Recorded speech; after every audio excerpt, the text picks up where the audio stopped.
মানুষ তো মনে করবে ভিক্টরি সাইন দেখাই দিছে আমরা। তো রাসূল সাল্লাল্লাহু আলাইহি ওয়াসাল্লাম বললেন, আনা ওয়া কাফিলুল ইয়াতিমি কাহাতাইন, আমি এবং এতিমের রক্ষণাবেক্ষণকারী এইভাবে নেইবার হয়ে থাকবে। এই যে ভিজুয়াল এক্সপ্লেনেশন দেখছেন, একটা স্ট্রেইট লাইন দিয়ে রাসূল সাল্লাল্লাহু আলাইহি ওয়াসাল্লাম বললেন এটা হচ্ছে সিরাতুল মুস্তাকিম। সাহাবাদের দৃষ্টি আকর্ষিত হলো, সবাই মনোযোগী হয়ে উঠলো, তাই নাকি? সিরাতুল মুস্তাকিম, যে দোয়া আমরা প্রতিদিন করি, ইহদিনাস সিরাতাল মুস্তাকিম। এবার ওই খেজুরের ডাল দিয়ে ডানে বায়ে অনেকগুলো ছোট ছোট দাগ কাটলেন আর বললেন, হ্যাঁ দিহি সুবুলুশ শায়তান, এগুলো হচ্ছে শয়তানের রাস্তা। এই প্রতিটি রাস্তায় একটা করে শয়তান বসে থাকে আর সে তোমাদেরকে টেম্পটেশন দিতে থাকে, প্রভোকেশন করতে থাকে, ধোঁকা দিতে থাকে, ওয়াসওয়াসা দিতে থাকে। ডানে বায়ে না তাকিয়ে এই সিরাতুল মুস্তাকিমের পথেই অবিচল থাকতে হবে। যোগ্য যে কোপ, বাংলা একটা কথা বলে না, সময়ের এক ফোর, অসময়ের সময় মতো। যখন আপনি মনে করবেন it's high time to give দাওয়া, ডু ইট। মধ্যমপন্থী হইতে হবে, বাড়াবাড়িও করা যাবে না, ছাড়াছাড়িও করা যাবে না। আমরা কোথায় থাকবো? মাঝামাঝি। আপনারা একটা টপিক শুনেছেন, যে টপিকটা আজকে আমি কভার করব সেটা হচ্ছে মেথোডোলজি অফ প্রফিটিক দাওয়া and its relevance to contemporary global society. রাসূল সাল্লাল্লাহু আলাইহি ওয়াসাল্লাম কিভাবে দাওয়া কার্যক্রম পরিচালনা করতেন, ওনার মেথোডোলজি কেমন ছিল এবং বর্তমান সময়ের সাথে এর প্রাসঙ্গিকতা কেমন, এই টপিকটা নিয়ে আমি কথা বলবো। তার আগে আমি শুরুতে দাওয়া ইস্যু যখনই আমার সামনে আসে তখন যেই কথাটা আমি বলি বা শেয়ার করি সেটা হচ্ছে মানহাজুল ওয়াসাতিয়া, মানে the balanced approach of Islam, ইসলামের যে ভারসাম্যপূর্ণ নেচার, এটা নিয়ে আমি কথা বলি। এবং আমার আলোচনার শুরুতে আমি সূরাতুল বাকারার 143 নম্বর আয়াত তেলাওয়াত করেছি, যেখানে আল্লাহ তাআলা বলছেন, ওয়াকাযালিকা জাআলনাকুম উম্মাতান ওয়াসাতা লিতাকুনু শুহাদা আলান নাস, অনুরূপভাবে আমি তোমাদেরকে মধ্যমপন্থী জাতি বানিয়েছি বা মধ্যমপন্থী জাতি হিসেবে আবির্ভূত করেছি। উম্মাতান ওয়াসাতা মানে উম্মাতান আদলান ওয়া খিয়ারা, শ্রেষ্ঠ জাতি, ন্যায়পরায়ণ জাতি। এবং যারা শ্রেষ্ঠ, যারা ন্যায়পরায়ণ, তারাই মূলত মধ্যমপন্থী জাতি। তো আল্লাহ তাআলা আমাদেরকে মধ্যমপন্থী জাতি বলেছেন। এই যে মধ্যম পন্থা আল ওয়াসাতিয়া, এটা ইসলামের অনেকগুলো অনন্য বৈশিষ্ট্যের মধ্যে থেকে একটি বৈশিষ্ট্য। বাট মাঝে মাঝে আমরা এই পন্থাটার কথা ভুলে যাই। ভুলে কি করি? অনেক সময় অনেক প্রান্তিক লেভেল থেকে কাজ করে ফেলি, চিন্তা করে ফেলি। অনেক সময় খুব বাড়াবাড়ি করে ফেলি, অনেক সময় ছাড়াছাড়ি করে ফেলি। বরং আমাদের থাকতে হবে মাঝামাঝি। তাহলে the first and foremost reminder today in this conference hall, যে আমরা বাড়াবাড়িও করব না, ছাড়াছাড়িও করব না, আমরা মাঝামাঝি থাকবো। কোথায় থাকবো? জি, মাঝামাঝি। আল ওয়াসাতিয়া, যেটা শ্রেষ্ঠ এবং যেই মেথোডোলজির কথা কোরআন আমাদেরকে জানিয়েছে। আমি যদি এটাকে ইংরেজি করি ওয়াসাতিয়া, তাহলে ইংরেজি দাঁড়াবে এরকম যে the balance nature of Islam, ইসলামের যেই ভারসাম্যপূর্ণ যে নেচার, এটার নাম হচ্ছে মূলত আল ওয়াসাতিয়া। আপনি যদি খেয়াল করে দেখেন যে কিভাবে আমরা অন্যান্য জাতিগোষ্ঠীর তুলনায় মধ্যমপন্থী জাতি, তাহলে দেখবেন যে আমরা যদি সাইয়েদনা ঈসা আলাইহিস সালামের ব্যাপারে কথা বলি, জেসাস ক্রাইস্টের ব্যাপারে, তাহলে দেখেন ওনার ব্যাপারে ইহুদি নাসারারা কেউ বাড়াবাড়ি করেছে, কেউ ছাড়াছাড়ি করেছে। আমরা একেবারে মিডল ওয়েতে আছি। যেমন ঈসা আলাইহিস সালামের ব্যাপারে খ্রিস্টানরা কি বলে জানেন? তারা বলে ঈসা আলাইহিস সালাম হচ্ছে আল্লাহর সন্তান। নাউযুবিল্লাহি মিন যালিক। Jesus Christ is the son of God, গডের সন্তান।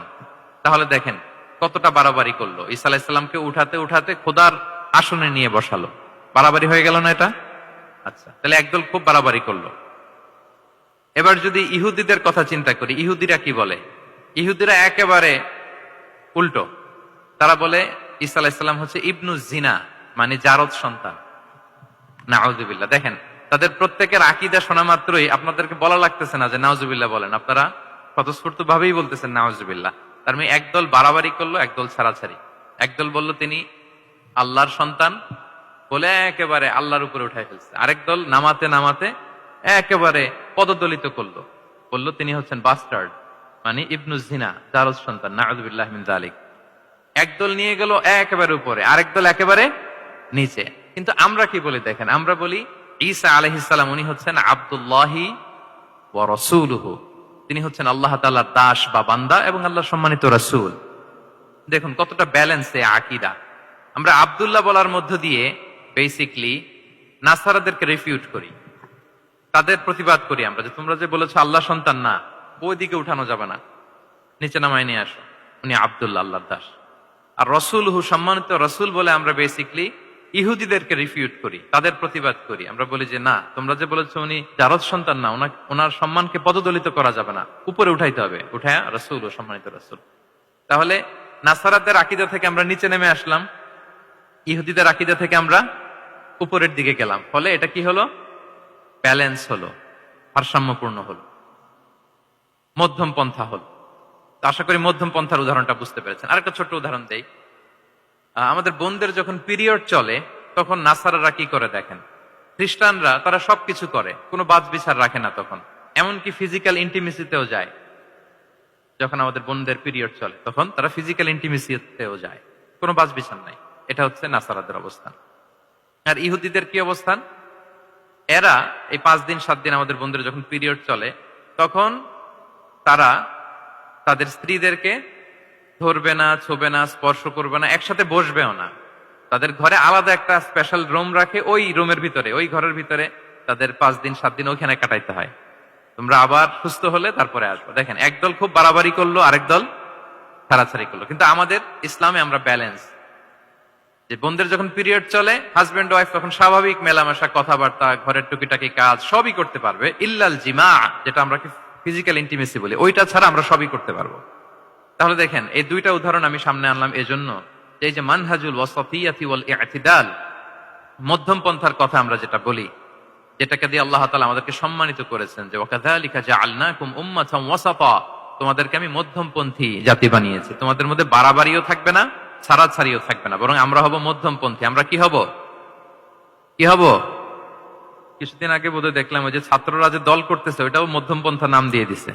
আবার আজকের এই আলোচনা করে কোন বিপদে পড়ি, পরে বলবে যে তো বোধহয় ছাত্রদেরকে সাপোর্ট করতেছে ভেতরে ভেতরে। না, ওই ছাত্রদের মধ্যম পন্থার কথা বলতেছি না, ইসলাম যে মানহাজুল ওয়াসাতিয়ার কথা বলেছে সেটার কথা বললাম। তো প্রিয় ভাইয়েরা, প্রথম কথা হচ্ছে, আপনি যখন দাওয়া বলবেন তখন আমাকে মধ্যম পন্থা বলতেই হবে।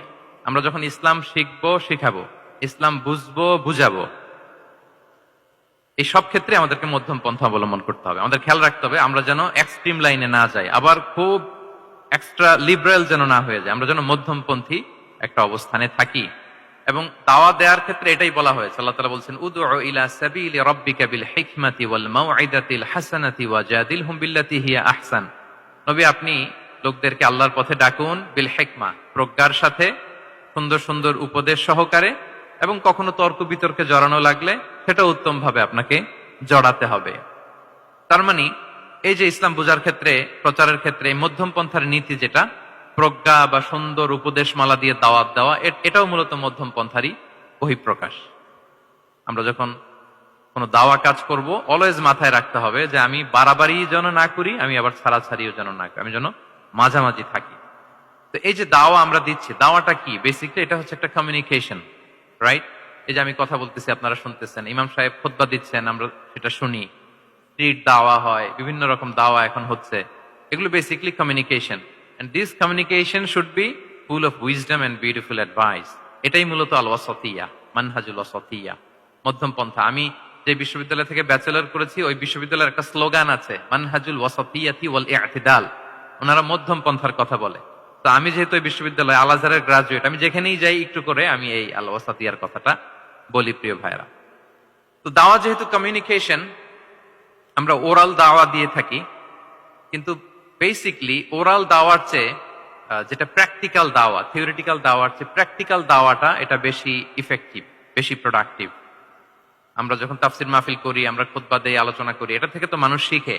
কিন্তু আমি যদি আমার আচরণ দিয়ে কোনো একটা মেসেজ দিতে পারি, ওইটা মানুষের হৃদয়ে বেশি দাগ কাটে, বেশি মনে থাকে, খুব বেশি মনে থাকবে। এটার সুযোগ আপনাদের বেশি। যেমন আমি যদি একটা কোরআনের আয়াতের কথা বলি, এটার খুব একটা মূল্যায়ন নাই, কারণ উনি হুজুর মানুষ, উনি তো কোরআনই বলবে।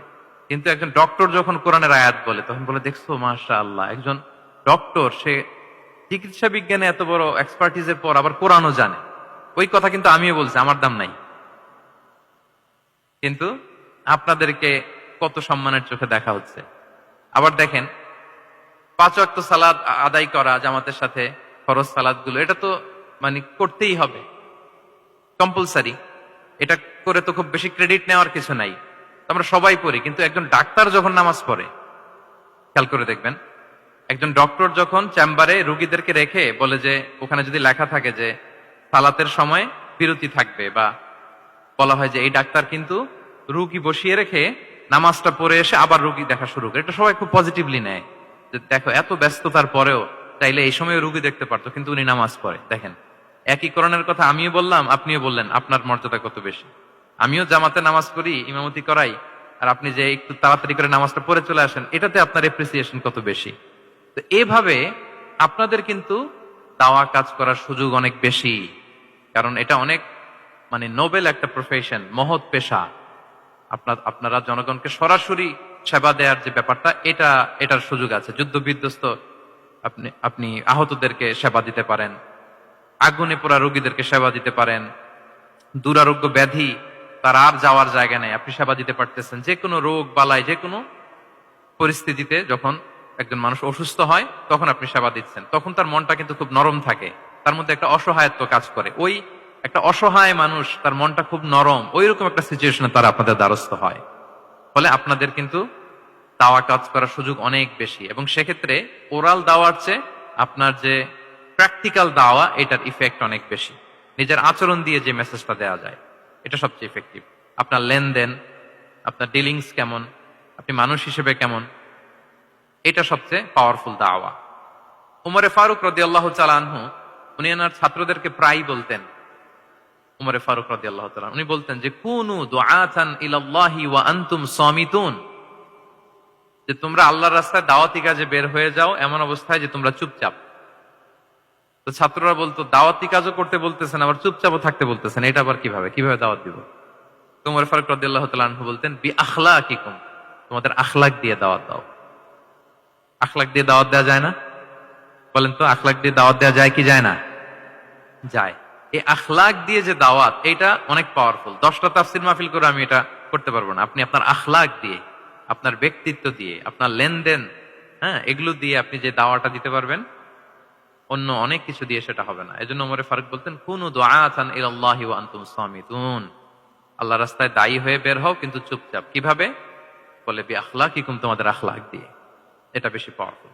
এবং রাসূল সাল্লাল্লাহু আলাইহি ওয়াসাল্লামের ব্যাপারে যখন জিজ্ঞেস করা হতো আম্মা জান আয়েশা রাদিয়াল্লাহু তাআলা আনহাকে, যে রাসূল সাল্লাল্লাহু আলাইহি ওয়াসাল্লামের আচরণ কেমন ছিল, তখন আম্মা জান আয়েশা বলতেন যে কানা খুলুকুহু আল কোরআন, কোরআনই ছিল রাসূল সাল্লাল্লাহু আলাইহি ওয়াসাল্লামের চরিত্র। পুরো কোরআনে 30 পারায় থিওরিটিক্যালি যা বলা আছে রাসূল সাল্লাল্লাহু আলাইহি ওয়াসাল্লামের জীবনীতে, প্র্যাকটিক্যালি সেটা দেখানো আছে। Mobile should be in pocket. ভাইজান খুব দায়িত্বশীলতার সাথে একেবারে সামনে থেকে রেকর্ডিং করতেছেন, মাশাআল্লাহ। ওই যে শুরুতে বলছি যে সবাইকে দায়িত্বশীল হইতে হবে। আম্মা জান আয়েশা বলতেন, কানা খুলুকুহু আল কোরআন, রাসূল সাল্লাল্লাহু আলাইহি ওয়াসাল্লামের চরিত্র ছিল কোরআন। ইনদামা রাসূলুল্লাহ সাল্লাল্লাহু আলাইহি ওয়াসাল্লাম ইয়ামশি আলাল আরদ কাআন্নাল কোরআনা ইয়ামশি আলাই, রাসূল সাল্লাল্লাহু আলাইহি ওয়াসাল্লাম যখন মদিনার রাস্তা দিয়ে হেঁটে যেতেন, as if a living Quran is walking on the street, মনে হতো একটা জীবন্ত কোরআন রাস্তা দিয়ে হেঁটে হেঁটে যাচ্ছে। তো তাহলে we should try to be a living দাঈ, জীবন্ত দাঈ, প্র্যাকটিক্যাল দাঈ।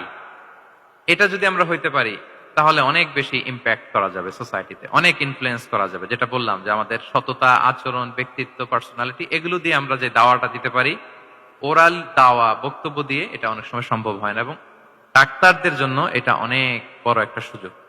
তাহলে ইন্ট্রোডাক্টরি ডিসকাশনে আমি দুটা বিষয়ে কথা বললাম। এক হচ্ছে আমাদেরকে মধ্যমপন্থী হইতে হবে, মানহাজুল ওয়াসাতিয়া ওয়াল ইআতিদাল, 1 নাম্বার। 2 নাম্বার হচ্ছে লিভিং দাঈ হওয়ার চেষ্টা করতে হবে, এটা বেশি প্রোডাক্টিভ এন্ড ইফেক্টিভ।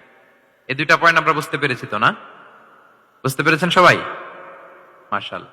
এবার চলুন যে রাসূল সাল্লাল্লাহু আলাইহি ওয়াসাল্লামের যে প্রফেটিক দাওয়া মেথোডোলজি, কিভাবে উনি দাওয়া কাজের আঞ্জাম দিতেন, সেখান থেকে আমাদের নেয়ার আধুনিক সময়ের এর প্রাসঙ্গিকতা কি আছে, আমি 10টা পয়েন্টে আজকের এই সেমিনারে কিছু কথা উপস্থাপনের চেষ্টা করবো। ওমা তাওফীকি ইল্লা বিল্লাহ। 1 নাম্বার কথা হচ্ছে, আমরা যে দাওয়া দিব, এই দাওয়া language should be very soft and mild and very touchy. দাওয়া ল্যাঙ্গুয়েজ হইতে হবে ভেরি সফট। সব সময় ইফ ইউ টক অ্যাবাউট দাওয়া, this language should be very soft and mild and touchy. দাওয়ার কথা বললে হয়তো আপনি পলিটিক্স করেন, ওইটা আলাদা কথা। আপনি জেহাদের ময়দানে, ওইটা আলাদা কথা। আমি জেহাদ পলিটিক্স নিয়ে কথা বলতেছি না, আই এম টকিং অ্যাবাউট দাওয়া। যদি আপনি দাওয়া সেমিনারের কথা বলেন, যদি মেডিকেল দাওয়া সোসাইটি নাম দেন, দাওয়া বললে আমাকে বলতে হবে দাওয়ার language should be very soft and mild. আমরা এটা অনেক সময় ভুল করে ফেলি, এটা করা যাবে না। কারণ আপনি হৃদয় থেকে যদি কোনো কথা বলেন, এটা শ্রোতার হৃদয়ে যে টাচ করে। আল্লাহর হাবিব সাল্লাল্লাহু আলাইহি ওয়াসাল্লামের কথাগুলো নিয়ে এত আলোচনা, বিশ্লেষণ, কথাগুলো এত অ্যাপিলিং কেন, এত আবেদনময় কেন? এর কারণ হচ্ছে রাসূল সাল্লাল্লাহু আলাইহি ওয়াসাল্লাম যা বলেছেন তিনি হৃদয় থেকে বলেছেন। হৃদয় থেকে কথা বেরোলে এটা শ্রোতার হৃদয়ে যে টাচ করে। একটা ছোট্ট আয়াত আমি তেলাওয়াত করি, সূরা তাহার। আল্লাহ তাআলা বলছেন, ফাকুলা লাহু কাওলান লাইয়িনা লাআল্লাহু ইয়াতাযাক্কারু আও ইয়াখশা। আল্লাহ তাআলা মূসা আলাইহিস সালাম এবং হারুন আলাইহিস সালাম ওনাদের দুইজনকে বলছেন যে তোমরা দুই ভাই মিলে যাও ফেরাউনের কাছে যে দাওয়াত দাও এবং কোমল ভাষায় দাওয়াত দাও। কি ভাষায়? সবাই বলুন। কোমল ভাষায় দাওয়াত দাও। কাওলান লাইয়িনা, use very soft and mild language, very touchy language. Soft এবং কোমল ভাষায় দাওয়াত দাও কাকে? পৃথিবীর সবচেয়ে বড় সন্ত্রাস, তাই না? হ্যাঁ, দুর্ধর্ষ সন্ত্রাস, খোদাদ্রোহী, তারপর সীমালঙ্ঘনকারী। আপনি যত নেগেটিভ যা বলবেন সব যাবে ওর সাথে। ফিরআউন লাআল্লাহু ইয়াতাযাক্কারু আও ইয়াখশা, হয়তো সে উপদেশ গ্রহণ করবে অথবা তার হৃদয়ে ভয়ের উদ্রেক হতে পারে। হয়তো তোমরা soft and mild language use করবা, মূসা এবং হারুন কোমল ভাষায় যে তোমরা দাওয়াত দিবা। আচ্ছা, কার ব্যাপারে আল্লাহ বললেন? কাকে দাওয়াত দিতে বললেন? সবাই বলেন তো নামটা। ফেরাউন। আচ্ছা, ফেরাউনের ক্ষেত্রে আল্লাহ তাআলা বললেন যে soft and mild language use করো, নরম ভাষা। আমাকে উত্তর দেন, আমাদের কারেন্ট সময় আমরা যাদেরকে জালিম বলি, যাদেরকে খারাপ বলি, ফাসিক বলি, পাপাচারী, ধরেন যে আমার মতে বা আপনাদের মতে যে সবচেয়ে খারাপ, পাপাচারী, জালিম, কে জান্নাতি কে জাহান্নামী, এটা ডিসাইড করবে কে? আল্লাহ তাআলা। কিন্তু আমাদের চোখে যে পাপী, যে ভুল করেছে, যে জালিম, ওই জালিমগুলো, খারাপ লোকগুলো কি ফেরাউনের চেয়ে বেশি খারাপ ছিল? ছিল?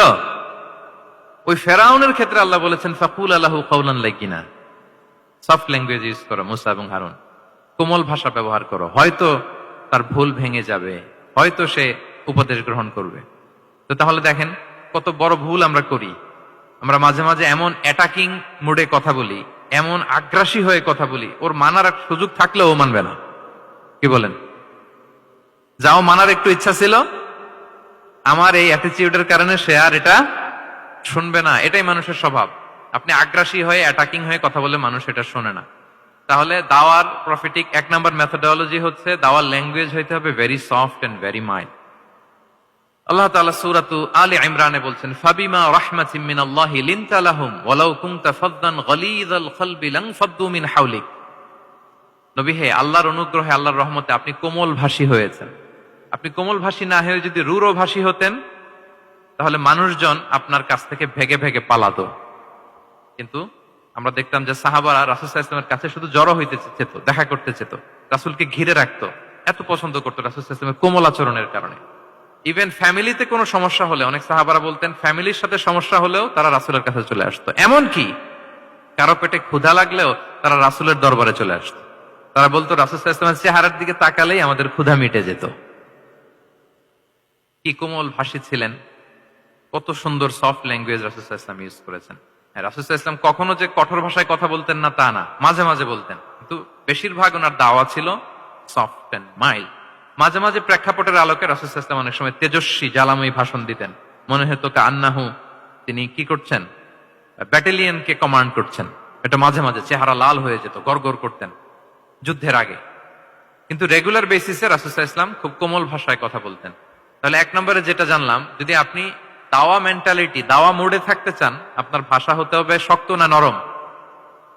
সফট হইতে হবে, কোমল। কারোর প্রতি আগ্রাসী হয়ে যেন আমরা কথা না বলি, অ্যাটাকিং মুডে যেন না বলি, বললেও শুনবে না। এটাই মানুষের নেচার, সফট ল্যাঙ্গুয়েজে বলতে হয়। ফেরাউনকে যদি বলা হয় ওর সাথে ভালোভাবে বলো, তো আমাদের আশেপাশে যারা আছে এরা তো আরো এদেরকে সম্মান দিয়ে নরম করে বলা উচিত। কি বলেন? জি, 1 নম্বর গেল। 2 নম্বর হচ্ছে দাওয়াকে ফলপ্রসূ করতে হলে রাসূল সাল্লাল্লাহু আলাইহি ওয়াসাল্লাম যেটা করতেন, শ্রোতাদের অনেক সময় মনোযোগ আকর্ষণের জন্য উনি অনেক ধরনের টুলস, অনেক ধরনের জিনিস তিনি ব্যবহার করতেন। যেমন একটা পদ্ধতি রাসূল সাল্লাল্লাহু আলাইহি ওয়াসাল্লামের ছিল, রাসূল সাল্লাল্লাহু আলাইহি ওয়াসাল্লাম মানুষের আকর্ষণ বৃদ্ধির জন্য মাঝে মাঝে প্রশ্ন ছুড়ে দিতেন অডিয়েন্সকে। Drawing attention of the listener by throwing questions. Question throw করার মাধ্যমে অ্যাটেনশন থ্রো করতেন। হাদিসে এরকম অনেক উদাহরণ পাওয়া যায়। একটা ছোট্ট হাদিস শেয়ার করি, সহিহ মুসলিমে এসেছে। রাসূল সাল্লাল্লাহু আলাইহি ওয়াসাল্লাম একবার সাহাবাদেরকে বললেন, ইন্না মিনা শাজারি শাজারাতান লা ইয়াসকুতু ওয়ারাকুহা মাসালুহা মাসালুল মুসলিম। রাসূল সাল্লাল্লাহু আলাইহি ওয়াসাল্লাম জিজ্ঞেস করলেন, তোমরা কি কেউ বলতে পারবা বৃক্ষরাজির মধ্যে একটা বৃক্ষ আছে, গাছের মধ্যে একটা গাছ আছে যেই গাছের কখনো পাতা ঝরে না, ওই গাছের পাতা কখনো ঝরে না। এর দৃষ্টান্ত হচ্ছে মুসলিমের দৃষ্টান্তের মতো। বলতো ফাহাদ্দিসুনি মা হিয়া, বলতো ওই গাছটা কি, কে বলতে পারো? আপনারা তো সব একেবারে পেরে গেছেন। তো সাহাবারা ওই দিন কেউ বলতে পারেন নাই, কারণ কি জানেন? একে তো আমরা জানি হাদিস স্টাডি করার কারণে,